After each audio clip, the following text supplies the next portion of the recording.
Hello दोस्तों, आपका स्वागत है हमारे चैनल में। आज की वीडियो में हम हिंदी का आप लोग का इम्पोर्टेंट क्वेश्चन बताने वाले हैं, वो भी आप लोग का सब्जेक्टिव क्वेश्चन बताने वाले हैं। तो वीडियो को अंत तक जरूर देखिएगा, ये क्वेश्चन आ सकता है बोर्ड एग्जाम में, तो मत छोड़िएगा। पहला क्वेश्चन देख सकते हैं कि उद्धव द्वारा दिए गए योग के संदेश ने गोपियों की विरह विघ्नि में घी का काम कैसे किया। उद्धव जो है वह कृष्ण का जो संदेश था वो गोपियों की जो मन में वह घी आग में घी डालने का काम कैसे किया। तो आंसर देखते हैं कि कृष्ण प्रेम की दीवानी गोपियों पर उद्धव द्वारा, जो कृष्ण प्रेम था उसकी दीवानी गोपियाँ थी, उसके द्वारा योग के संदेश ने उनकी विरह अग्नि में घी का काम किया। क्योंकि घी का काम किया देख सकते हैं, क्योंकि आप यहाँ पे आंसर लिख दीजिएगा। क्योंकि गोपियों का मन कृष्ण से मिलने के लिए तरस उठा।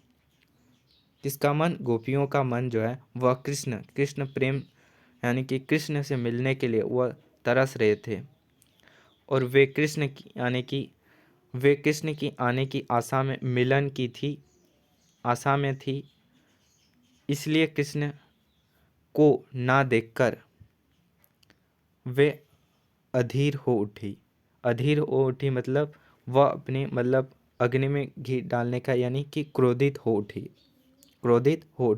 मतलब गोपियाँ जो है कृष्ण से मिलने के लिए तरस रहा था, और जो है वह कृष्ण नहीं आया था मथुरा से, इस कारण से जो है गोपियों का जो है वह जो है लोग को क्रोध हो रहा था।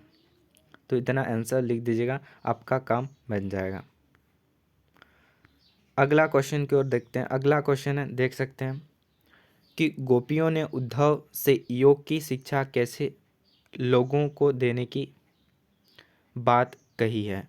तो इसका आंसर देखते हैं कि गोपियों ने उद्धव से योग की शिक्षा उन लोगों को देने के लिए कही है जिनके मन स्थिर होते हैं। यानी कि गोपियों जो है गोपियाँ जब उद्धव के योग को शिक्षा सुन रहे थे, तो गोपियों का मानना था कि उन लोगों को शिक्षा देनी चाहिए, ये उन लोगों को देनी चाहिए जिसका मन जो था वह स्थिर नहीं रहता, उसके लिए ये योग का संदेश था।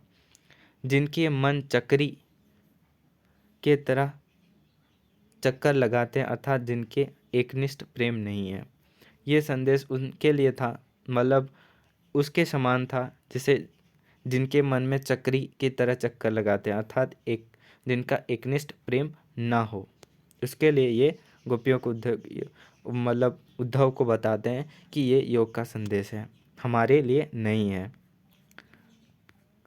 ऐसे कह करके गोपियों बोलते हैं उद्धव को। अगला क्वेश्चन की ओर बढ़ते हैं। अगला क्वेश्चन अब देखिए, कवि बादल से फुहार या रिमझिम या बरसने के स्थान पर गरजने के लिए कहता है, क्यों?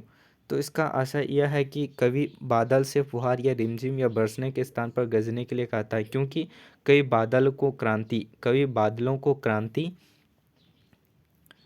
विप्लव, विनाश का प्रतीक मानता है। कवि क्या मानता है? बादल को विप्लव, विनाश का प्रतीक मानता है, क्रांति का प्रतीक मानता है। तो कवि निराला प्रगतिवादी कवि है।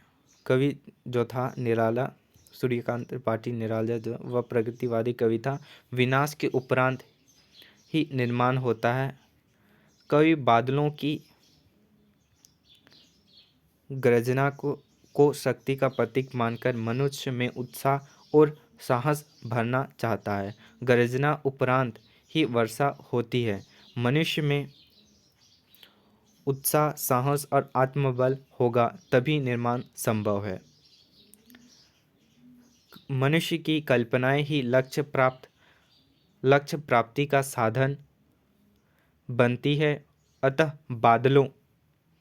बादलों का गर्जन कविता में नवीन कल्पनाओं का ही प्रतीक है। इतना आंसर लिख दीजिए, आपका काम हो जाएगा। इतना नहीं तो इतना भी लिख दीजिएगा, 2-3 लाइन समझ के। आपका काम हो जाए। कवि जो है बादल को क्रांति और विनाश का प्रतीक इसलिए मानता था क्योंकि कवि प्रगतिवादी था, और विनाश के उपरांत आप लोग को जानते होंगे, जो विनाश के उपरांत ही निर्माण होता है, नया उत्पन्न होता है, से क्रांति के बाद ही शांति आता है। उसी प्रकार जो है वह उस जो है इसलिए कहना चाहता है, मनुष्य में उत्साह सांस भरना चाहता है, उसके शांति जो है वह निर्माण संभव है। इसलिए बादलों को गरजना की नवीन कल्पनाओं का प्रतीक मानता था। अगला क्वेश्चन है, कवि की आंख फागुन की सुंदरता से क्यों नहीं हट रही है? तो ये जो क्वेश्चन है, उत्साह हट नहीं रही, यह पार्ट से है। तो चलिए आंसर देखते हैं। कवि की आंख फागुन की असीम सुंदरता को देखकर हट नहीं रही थी, क्योंकि फागुन की स्वर व्यापकता, सौंदर्य और उल्लास उनके मन में मादकता उत्पन्न करती है। यानी कि जो कवि का सौंदर्य था, फागुन का सौंदर्य सौंदर्य को देखकर और उत्साह के मतलब फागुन में जो है वो सौंदर्य और उल्लास का महीना होता है, और कवि जो है, कवि का तन मन प्रसन्नचित हो उठता है। अतः चाहते हुए भी कवि अपने फागुन की सुंदरता से नहीं हटती। यानी कि फागुन का महीना आप देखेंगे तो उसका सौंदर्य को देखेंगे, उल्लास को देखेंगे,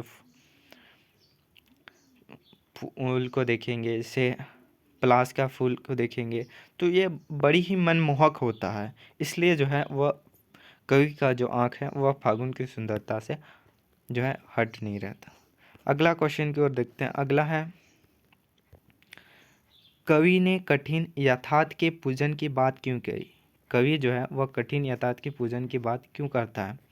तो इसलिए करता है, देख सकते हैं, कवि ने कठिन यथार्थ की पूजन की बात इसलिए कही है क्योंकि क्योंकि क्या होता है, व्यक्ति को ना चाहते हुए भी यथार्थ का सामना करना होगा। व्यक्ति वास्तविकता से दूर नहीं भाग सकता, इसलिए कवि ने कठिन यथार्थ से रूबरू होने की बात कही है। यानी कि कठिन परिस्थितियों से जो है वह भागना नहीं चाहिए। इसलिए जो है कवि कहना चाहता है कि वर्तमान में चल रहे वास्तविक कठिनाई से दूर नहीं भाग सकते हैं, इसलिए जो है वह कठिन यथार्थ से रूबरू होने की बात कहें, उसको सामना करने की बात कहता है। इसलिए अगला क्वेश्चन ही और बढ़ते हैं। अगला क्वेश्चन है, आपके विचार से माँ ने ऐसा क्यों कहा कि लड़की होना पर लड़की जैसी मत दिखाई देना? तो चलिए आंसर देखते हैं। तो आंसर लिख दीजिएगा, हमारे विचार में आज विवाह के उपरांत ससुराल वालों द्वारा किए जाने वाले अत्याचारों के कारण माँ ने बेटी को यह कहा कि लड़की होना पर लड़की जैसी कमज़ोर दिखाई मत देना। यानी कि आज जो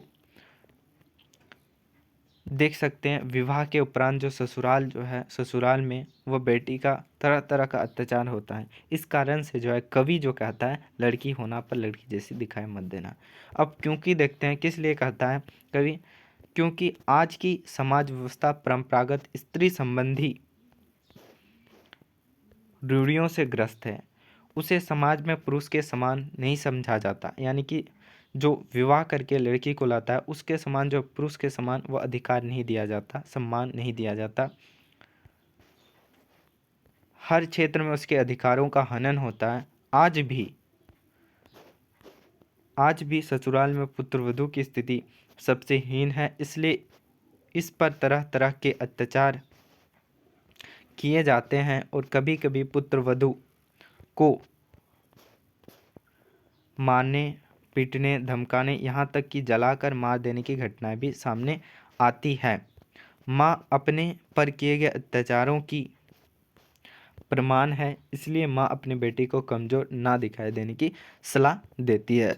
तो ये आपका आंसर हो जाएगा। इतना नहीं लिखिएगा, फिर भी 2-3 लाइन को कॉपी करिएगा, यहाँ तक लिख दीजिएगा तो आपका काम चल जाएगा। तो इतना समझाने के लिए बात करें, यानी कि कुछ आप कॉपी कर सकें, इसके बारे में आप देख लीजिएगा, आपको जो याद रहे उसी अनुसार लिख दीजिएगा, क्योंकि अपने से लिखने का होता है। तो होप आप वीडियो अच्छा लगा तो वीडियो को ज़रूर से लाइक शेयर सब्सक्राइब करिएगा। मिलते हैं अगली वीडियो में, तब तक के लिए जय हिंद।